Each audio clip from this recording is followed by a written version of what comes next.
Nos investigations portaient les fruits. Écoute ça. Bon. Et nous raconte l'histoire que Ahmed Bakayoko a eu à la gifler dans le temps, à la DST. Et M. Kouyaté lui-même, il a arraché l'enfant. Il a dit que... M. Kouyaté qui est en ce moment le DG de la police nationale ivoirienne. De la police, je me souviens comme si c'était hier. Ok. Je me souviens si comme c'était hier. Et je suis restée au moins quelques minutes dehors. Et le cortège du Premier ministre est rentré. Bon, je ne sais pas s'il était Premier ministre en ce temps, c'est-à-dire M. Ahmed Bakayoko qui est rentré. Quand il est rentré, il allait s'asseoir dans le bureau et ils m'ont fait venir. Là, M. Kouyaté m'avait déjà arraché mon enfant. On vous a, attendez, on va aller tout doucement. Quand vous êtes on va aller tout doucement. Quand vous êtes arrivé à la DST, d'abord vous avez été intercepté par le DG de la police actuelle, M. Kouyaté. On vous envoyait à la DST avec votre bébé et là, Feu Ahmed Bakayoko dans le temps vous a rejoint à la DST. C'est ça? Ok. Non, il m'a rejoint à la DST. Et qu'est-ce qui s'est passé? Partagez s'il vous plaît, faites monter le mercure. Et qu'est-ce qui s'est passé quand Ahmed Bakayoko est arrivé à la DST? Il m'a fait rentrer dans la salle. Il m'a arraché mon bébé, M. Kouyaté. Et il a dit qu'ils allaient le jeter à l'orphelinat. Votre enfant pleurait de toutes ses forces. Oui, j'étais une nourrice. Ok. Et mon fils pleurait de toutes ses forces. C'est un petit garçon. Actuellement, il a 12 ans. Ok. Et qu'est-ce qui s'est passé? Oui, on vous écoute, madame. Allô, vous m'entendez? Oui, on vous écoute. Voilà, nous sommes... Et je suis rentrée dans la salle. La première personne qui m'a giflé, c'était Kouyaté. Qui m'a giflé d'une paire de gifles. Puis il m'a poussé vers le mur. Je suis tombée même. Et il a dit, c'est vos maris qui sont en train de tuer les gens. C'est vos maris. Est-ce que c'est ton mari? Tu connais ce monsieur? J'ai dit non, que je ne le connaissais pas. Tu connais ce monsieur? C'est comme ça que j'ai commencé à être brutalisée. Tellement je ne parlais pas. Parce que j'ai fait une césarienne. J'étais encore... Et je commençais à saigner même au milieu d'eux. Tellement j'étais encore faible. Donc ils m'ont fait ce qu'ils voulaient. Il dit, comme tu ne veux pas dire la vérité, tu iras te coucher, te reposer un peu à la maca. Et c'était la dernière fois que j'ai vu M. Ahmed Bakayoko. Le lendemain, la même nuit même, il y a un gros monsieur qui était dans le bureau. Ils sont allés me réveiller. Je suis venue. Parce qu'après, l'enfant pleurait tellement, il ne savait pas quoi faire. Ils m'ont remis l'enfant vers minuit. Et puis, ils m'ont arraché l'enfant. Quand on est venu m'appeler, je suis partie dans le bureau. Le monsieur a fait sortir une mallette d'argent avec 3 passeports. Il dit, on connaît où tu es, on sait que tu as 2 enfants. On va payer ton billet d'avion, on va te mettre à l'aise. Il faut nous dire où le lieutenant Bawa est. J'ai dit, je ne connais pas où il est. Moi, je suis qu'une pauvre femme. Voilà, au foyer, je n'ai rien à voir avec le corps. On dit, comme tu ne veux pas parler, tu vas aller te reposer à la maca. Et c'est pour ça qu'il y a des femmes de l'ONG sont arrivées, qui m'ont demandé, on va te séparer de ton enfant. Et là, je suis qu'en réalité, je partais à la maca. Et c'est comme ça qu'on m'a déporté à la maca. Ils m'ont condamné, ils m'ont jugé. J'ai fait 6 mois de prison. J'ai fait 6 mois de prison. Pendant ce temps, je n'avais pas du tout les nouvelles de mon mari. Je ne savais pas où il était. J'ai fini mes 6 mois, ils m'ont suivi, ils ont vu qu'il n'y avait rien. Et ils ont condamné mon mari à 10 ans ferme. Lorsque ces 10 ans sont arrivés, ils finissaient depuis le 25 décembre. Ces 10 ans finissaient le 25 décembre. Ils ont dit non, qu'on ne pourrait pas le mettre en liberté le 25 décembre parce que ça, c'est pas le MD, c'est un MD militaire. Quand il est venu chez les civils, c'est le 25 avril. Donc, il a ajouté les 4 mois là-dessus. Les 4 mois qui faisaient le 25 avril 2024. Après les 20, sans oublier qu'il a fait 6 mois là-dedans. Quand il a fini le 25 avril, pour le libérer, ils ont fait un tapage là-bas, entre eux, et ils l'ont libéré le 26, avec une lettre qu'on te remet cette lettre qu'on te libère, on peut mettre aucun avec sa photo là-dessus. Donc c'est comme ça, il est venu, ils l'ont libéré le vendredi, et quand il m'a appelé, il dit que je suis libéré, on était tellement dans la joie, je lui ai indiqué la maison, la prière, de chez nous. C'est là que j'ai fait la vidéo. Donc, depuis qu'il est arrivé, il n'est même pas encore sorti. Il veut même pas sortir, il veut même pas avoir affaire à quelqu'un. Il est là avec les enfants, nous on mange, on se rencontre. C'est hier aux environs de 19h. Quand j'étais malade même. Après moi je tenais pas parce que tellement j'ai été un peu battue, j'ai eu un problème au rein. Voilà. Et c'est ce mal j'étais jusqu'au jour. Donc je fais une forte tension. Quand je suis un peu fatiguée, il faut une forte tension. Je faisais du tout 24 de le vendredi. Le médecin même a voulu me garder, j'ai refusé. J'ai dit, je reste auprès de mon mari. Et c'est comme ça que je suis revenue à la maison. Je suis venue à la maison cet après-midi. J'ai passé toute la journée dans la chambre. J'étais dans la chambre, dans notre chambre. Lorsqu'on a attendu, couchez-vous, ils ont tapé la porte d'une manière, non. Couchez-vous, c'est la police, couchez-vous, couchez-vous. Aïe. Donc, attention. Mais ils étaient, on va aller tout doucement. Je vais d'abord savoir, votre mari, est-ce que les accusations qui ont été faites, voilà, à l'encontre de votre mari, est-ce qu'ils ont trouvé des preuves, voilà, qui démontraient que réellement tout ce qu'on l'a accusé, est-ce qu'ils ont trouvé réellement? Ils n'ont pas donné de preuves. C'est ce que les gens appellent ATT. Ils n'ont pas donné de preuves. Eux-mêmes, ils donnent leurs trucs et puis ils disent et puis ils te jugent. Tout le monde sait que c'est comme ça se passe. Bizarrement, on les appelle ATT. Entendu, c'est pas un ATT, c'est pas un politicien. Nous ne sommes pas des politiciens. Seulement que c'est un officier qui a travaillé pour l'État. Même si Alassane l'appelle aujourd'hui, il va travailler aussi pour Alassane. Voilà, le président Alassane. Donc, c'est les accusations qu'ils ont faites contre lui, mais ils n'ont jamais prouvé. Les morts de Ouattara, ils vont prouver. Détournement d'argent, ils vont prouver. Nous-mêmes, on a régularisé mes enfants. J'ai vécu à Bobo dans une petite maison. Eux-mêmes sont partis voir là-bas avec les gens de l'ONG. Dans une petite commune bien mal sale là même. Et que des gens qui ont détourné de l'argent, les enfants vont faire 2 ans sans aller à l'école, madame. Et qu'est-ce qui s'est passé le vendredi? Voilà, j'essaie de mettre les vidéos. On va regarder ça rapidement.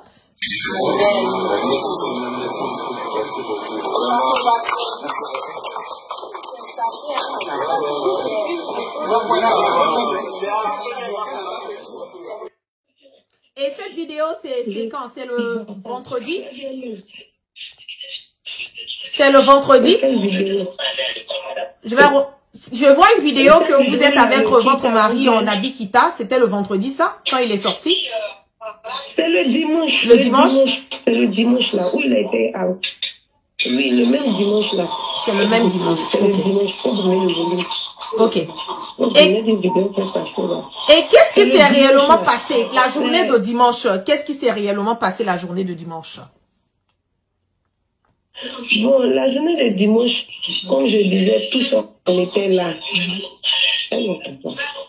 Tous on était là, c'est mes frères qui sont venus lui dire, en pays peut-être ça se fait, qu'il est quitté très loin, à bonne arrivée, voici un pain qui tape le toi pour qu'on te dise bonne arrivée. Lorsqu'ils étaient en train de dire le bonne arrivée, mais j'étais couché parce que je ne me portais pas bien, c'est après que je suis sortie. Donc, je pense que c'est après ça, je suis allée me recoucher 10 minutes après, et puis les corps habillés sont venus. Les corps habillés là sont venus.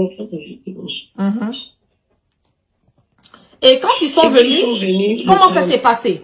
Ils se sont présentés ou bien quel a été qu'est-ce qu'ils ont dit? Parce qu'on a tous suivi un tout petit peu votre direct de ce matin où vous avez vraiment manifesté votre mécontentement. Qu'est-ce qui s'est réellement passé quand ils sont rentrés? Ils ont tapé. Voilà. On vous écoute. Expliquez-nous un tout petit peu qu'est-ce qui s'est passé. Quand ils rentraient, moi j'étais couchée dans la chambre des enfants. J'étais avec mes mamans qui m'ont apporté des médicaments pour comment je me soulage. Lui, il était couché dans la chambre, dans nos chambres conjugales. Et puis, je l'ai laissé aller me coucher dans. Donc nous, c'est les bruits qu'on a entendus. C'est des bruits qu'on entend. Et j'attends. C'est moi le lieutenant Ouri. Quand ils ont fait des coucher-vous, c'est la police. Moi, les enfants ont la manière de plaisanter. Mais quand j'entends maintenant sa voix. Oui, Jacques, ne t'inquiète pas, c'est moi qui sont venus chercher. Il n'a pas résisté même. C'est moi le lieutenant Ourigou, quand il a entendu, c'est moi le lieutenant. C'est comme ça, j'ai commencé à me lever. Et il y a un qui allait me trouver dans la chambre là-bas. Et puis il dit, quelle est la femme du lieutenant qui est là-bas? Il dit, c'est moi. Bon. Va doucement. elle va doucement, elle ne se porte pas bien. Et c'est là qu'il m'a attrapé par derrière avec les cheveux. Et je dis, monsieur, qu'est-ce que vous voulez? Lâchez-moi, qu'est-ce que vous voulez? Il dit qu'ils sont venus pour une vérification. Et moi, je lui demande, est-ce qu'il y a un mandat? Mais quel genre de vérification? Il dit, pour voir s'il est vraiment sorti ou bien il a fugué. Je dis, j'ai le papier. Et il m'a trimballé dans la chambre. Et qu'il m'a trimballé, il y avait une âme sur ma tête. Et je lui ai remis le papier. Quand j'ai fini de lui remettre le papier, c'est maintenant, et je vais au salon, tout le monde est couché, monsieur est couché, il y a quelqu'un qui a pris son pied pour mettre sur lui, puis son bras, et son coude sur son cou. Maintenant, je dis, mais qu'est-ce qui se passe? Dites-nous, il est sorti de façon normale, officielle, ça a été signé, voici le papier, et le monsieur, je peux bien le reconnaître. Il avait des drugs, il est en forme, il était tellement bavard. Il avait un pistolet plus un fusil. Le fusil était droit sur lui, puis il avait attrapé. C'est le truc qu'il a braqué, il l'a enlevé, puis il a commencé à braquer. Il faut un braque là. C'est commencé à braquer. Couchez-vous, sinon je vais tirer. Voilà. Ce monsieur même, je peux bien le reconnaître. Et vos enfants étaient à la maison, il y avait des membres de la famille qui étaient là, parce qu'il y a une vidéo à partager. Tout le monde, c'était dimanche soir. Le lendemain, les gens voient, nous, on ne sort pas. Même si les gens viennent faire des enquêtes, nous, on sort pas, on est toujours dans notre maison. On a tellement peur qu'on est toujours dans notre maison. Parce qu'on vit avec l'incertitude. L'école maison. On va même pas quelque part pour dire qu'on s'en fait jeu d'attraction quelque part. On était tous les enfants étaient couchés. Seul mon plus grand, qui était parti à la dalle pour enlever les habits, qu'ils ont bloqué. Lui, il faisait face à un autre militaire armé. Ils ont bloqué. Et l'enfant est là, et puis la larme devant l'enfant. Je vois la scène en décide comme c'est maintenant, mais quand ils sont en train de faire. Et c'est moi, j'ai pu me lever pour demander, mais qu'est-ce que vous voulez? Où est le mandat? Vous ne pouvez pas... Il dit, eux ne viennent pas avec de mandat, ils viennent de la part de... Moi, mais je ne connaissais même pas Téné Ibrahim. Je ne m'occupe même pas de la politique, mais qui s'appelle... Je sais qu'il y a quelqu'un qu'on appelle le président Alassane Ouattara. C'est le nom que moi j'ai retenu, c'est après que j'ai appris que ce nom-là, c'est le petit frère du président. Quand eux, ils ne viennent pas avec de mandat. Eux sont comme ça, ils opèrent. Le gars a bien répété, il m'a répété ça, il a répété ça à mon frère. Il a bien répété, il vient de la part de Téné Ibrahim. C'est comme ça, ils ont fait le cafouillage et puis ils ont pris. Et puis, vous détournez de l'argent, faire des coups d'État passés par là. C'est comme ça, il a été accusé. Bien avant d'arrêter mon mari, c'est moi-même qu'on a arrêté. J'étais nourrice, je venais d'accoucher. Je suis quittée au Bénin, je rentrais sur la Côte d'Ivoire. Et puis j'ai été arrêtée à Vokati par 4 gros véhicules de 4x4. Dans l'un des 4x4, c'était l'actuel directeur de la police. Monsieur Kouyaté, il était dans le 4x4 dont vous avez été arrêté. Lui, ils sont partis m'intercepter à Vokati. Je venais à peine de rentrer sur Abidjan pour voir mon premier fils et l'avocat qui m'ont arrêté. Et ils m'ont pris mon bébé. Ils sont partis avec moi à la DST. Et qu'est-ce qui s'est passé quand vous êtes arrivé à la DST? De quoi est-ce qu'on vous a accusé? Pourquoi vous avez été arrêté et tout? On dit, je connais où était mon mari. Que c'est mon mari qui les attaquait. D'abord, quand nous sommes arrivés à la DST, je suis descendue, j'avais l'enfant en main. Le téléphone là qui n'est pas parti. Donc, on a fouillé dans ce téléphone. Voici la vidéo qui a été filmée. Et là, à l'instant, la vidéo que vous êtes en train de regarder présentement là, là, ils étaient descendus avec le lieutenant déjà. J'étais derrière. Il y avait 5 personnes qui voulaient pas qu'on descende. Puisque nous sommes au 3e, on luttait maintenant, c'est mon grand frère qui était en jaune, mon petit frère qui était en blanc, on luttait maintenant pour dire, vous partez où? Donc ils étaient 5 devant la porte, qui nous poussaient, ne rentrez pas, ne sortez pas, sinon on tire, ne sortez pas, sinon on tire. C'est la partie là qui est là, ne sortez pas. Et moi je suis descendue obligatoirement. C'est là que je suis descendue, que j'ai vu que ce qui se passait dans la maison était petit par rapport à ce qui se passait dehors. D'ailleurs, ils avaient déjà barricadé tout. Ils avaient déjà pris tout le quartier, le gérant même. Ils l'ont pris, ils l'ont mis de côté. Ils l'ont pris et puis l'ont trimballé. Ils sont partis avec lui comme un vulgaire voleur, un drogué, tout un quartier complet. Et est-ce qu'ils vous ont dit où est-ce que votre mari était? Non, jusqu'à présent, on ne sait pas où il est. On est parti à Sobroko. Ils ont dit qu'il n'était pas là-bas. Mais il y a quelqu'un qui a sifflé et qui a dit, il est là, il est là, il est là. C'est comme ça. Hier, nous, on était à Sobroko. Ce matin, on dit, on ne rentre pas à la DST, personne.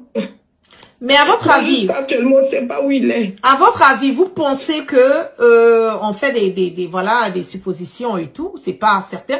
Mais quelles peuvent être les raisons pour lesquelles votre mari a encore été arrêté du moment où il venait tout juste d'être libéré le vendredi et le dimanche encore on l'a arrêté. Pour toi, bon, je sais pas, qu'est-ce peut être les raisons pour une nouvelle arrestation? Je ne sais pas. Okay. Je ne sais pas. Okay. Je ne sais pas. Nous tous, on ne sait pas. Lui-même, avant de l'arrêter, il ne sait pas. Et ils aussi n'ont pas donné de motifs. Le seul motif qu'ils ont donné, l'ont dit, c'est pour un contrôle, une vérification. C'est le mot qu'ils ont utilisé. Donc, chez nous, il y a pour une vérification, ils n'ont pas besoin de ce genre de tapage. Ils n'ont pas besoin de l'enlever et de menacer tout le monde. Je ne sais pas. C'est pour quel motif ça? Eux qu'on va demander. C'est pour cela, ce matin-là, je demande pardon au président d'envoyer mon mari. Moi, tout ce qui m'intéresse, c'est mon mari. Mes enfants ont trop souffert à chaque fois. C'est pas la première fois qu'ils font ça. Mes enfants ont trop souffert à chaque fois. Pour l'enlever, ils sont pas obligés de l'humilier devant ses enfants comme cela. Je demande pardon, je ne sais pas s'il y a quelque chose qu'on nous le dise.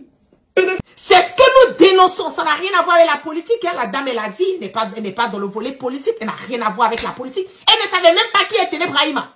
Si quelque chose arrive à la dame, à ses enfants ou à son mari, nous tenons Brahima, photocopie et Ouattara responsable de ce qui va arriver à cette dame, à son mari ou à ses enfants. Je vous avais donc dit ici que lorsque je viens donc, ce n'est pas pour jouer parce que ce que vous avez suivi là, c'est vraiment quelque chose d'horrible. Partagez donc cette vidéo dans tous vos groupes WhatsApp, Telegram, Instagram, Facebook, TikTok, Snapchat parce que ce qui se prépare, en tout cas, restez toujours connectés, restez toujours concentrés, activez la cloche de notification pour toujours recevoir nos prochaines publications, toujours hors du commun. Alors, tout cela qui tarde encore de rejoindre notre grande communauté qui vient donc de s'installer définitivement en Afrique de l'Ouest et dans les pays de l'AES, je tiens à vous rappeler que il ne se fait pas tard.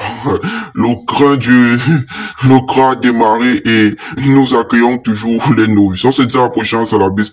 Bisous là-bas les gars. Bon.